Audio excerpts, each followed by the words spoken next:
O level नसाब 32-47 में तफहीम का सवाल पेपर 1 का हिस्सा होता है और इस सवाल के नंबर 25 होते हैं। ओ लेवल नसाब 32-48 में तफहीम का सवाल पेपर 2 का हिस्सा होता है और इस पेपर 2 में तफहीम की 2 अबारात दी गई होती हैं। हर तफहीम के नंबर 15 होते हैं और यूं नसाब 32-48 के तलबा व तालिबात को तफहीम की दोनों इबारात को हल करते हुए 30 नंबर के सवाल हल करना होते हैं। आइए कुछ उन अमूमी नकात पर बात करते हैं जिन्हें मद्देनज़र रखते हुए किसी भी नसाब में इबारत की तफहीम के सवालात के बेहतरीन जवाबात लिखे जा सकते हैं।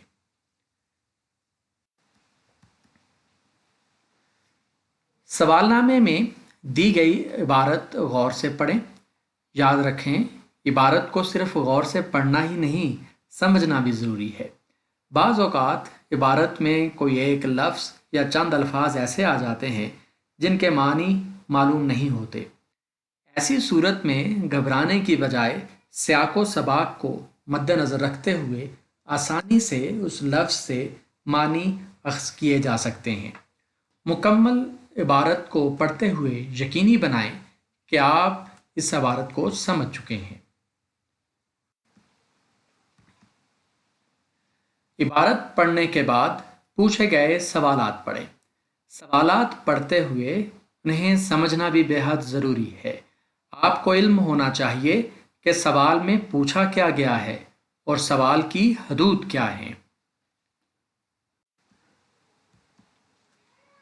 सवालात पढ़ने के बाद इबारत का दोबारा मुताला करें और पूछे गए सवालात के जवाबात तलाश करें। याद रहे कि इम्तहानात में तफहीम के सवालात के जवाबात इबारत के अंदर ही मौजूद होते हैं।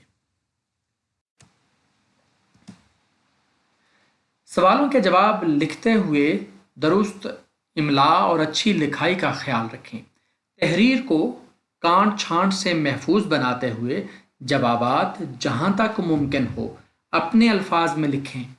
जवाब किसी सूरत भी दी गई इबारत की मुकम्मल नकल नहीं होने चाहिए। सवाल में जो बात पूछी गई है उस तक महदूद रहें।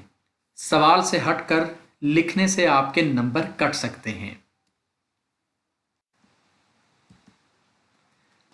सवाल का जवाब लिखते हुए हरगिज़ अपनी राय मत दें।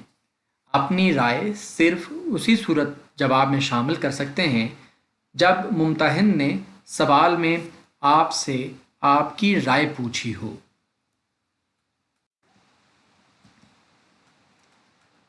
सवाल के नंबरों के मुताबिक जवाब तहरीर करें। जितने नंबर होते हैं आम तौर पर उतनी ही बातें सवाल में पूछी गई होती हैं। अहम बात यह है कि तफहीम आसान समझकर अक्सर तलबा इसकी मश्क ही नहीं करते। याद रखें, जब तक आप मश्क नहीं करेंगे आप तफहीम के सवाल को हल करने की महारत हासिल नहीं कर सकेंगे। आप तफहीम के सवाल में तब ही अच्छे नंबर हासिल कर सकते हैं जब आप इसकी भरपूर मश्क करेंगे। याद रखें, बार बार की मश्क और मेहनत से आप इस सवाल में 100% नंबर हासिल कर सकते हैं।